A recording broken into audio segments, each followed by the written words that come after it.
আপনারাই ওসমান হাদিকে হত্যা করিয়েছেন, আবার আপনারা এটাকে ইস্যু করে নির্বাচন বানচাল করার চেষ্টা করতেছেন। আপনারা যারা রাষ্ট্র ক্ষমতায় থাকাকালীন অবস্থায় ওসমান হাদিকে হত্যা করা হয়েছে, এই হত্যার দায় আপনারা এড়াতে পারবেন না। আপনাদেরও বিচার হবে।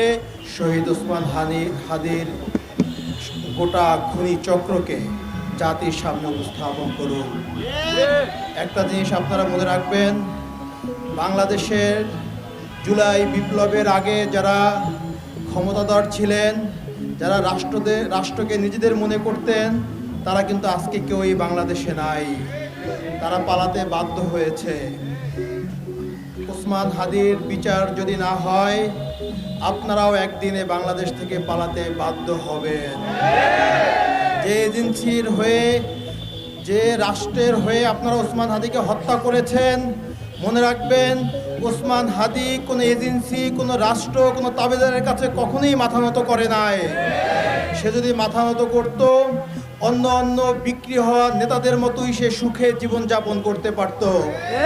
সে বাংলাদেশের 18 কোটি মানুষকে পথ দেখিয়েছে কিভাবে রাজপথে আন্দোলন করতে হয়, কিভাবে স্বাধীনতা সার্বভৌমত্ব টিকিয়ে রাখতে হয়, এজেন্সির রক্ষচক্ষুকে উপেক্ষা করে জনসাধারণের নেতা হয়ে উঠতে হয়।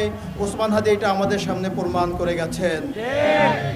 আপনারা দেখবেন জীবিত ওসমান হাদির চেয়ে শহীদ ওসমান হাদি অনেক গুণ শক্তিশালী হয়ে আমাদের মাঝে ফিরে আসছে। বাংলাদেশের কোটি কোটি মানুষ ওসমান হাদির বিচারের অপেক্ষায় আছে। সরকারের কাছে আমি অনুরোধ করব, আপনারা যারা রাষ্ট্র ক্ষমতায় থাকাকালীন অবস্থায় ওসমান হাদিকে হত্যা করা হয়েছে, এই হত্যার দায় আপনারা এড়াতে পারবেন না। আপনাদেরও বিচার হবে।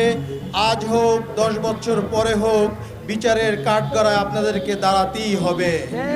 আপনারা যদি মনে করেন আর 2 মাস পরে রাষ্ট্র ক্ষমতা থেকে চলে যাবেন, বিদেশে চলে যাবেন, মনে রাখবেন এই দেশের জনতা আপনাদেরকে কাঠগড়ায় দাঁড় করাবে। তাই সরকারকে অনুরোধ করব, দ্রুত খুনিদেরকে আমাদের সামনে উপস্থাপন করুন।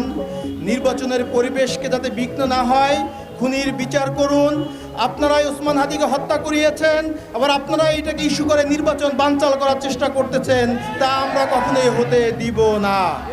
ওসমান হাদি বলেছিলেন ফেব্রুয়ারিতে দেশে নির্বাচন হতে হবে, এবং সেই নির্বাচন করার জন্য সে প্রস্তুতি নিয়ে মাঠে নেমেছিল, কিন্তু তাকেই হত্যা করে নির্বাচন বাধাগ্রস্ত করার চেষ্টা হচ্ছে।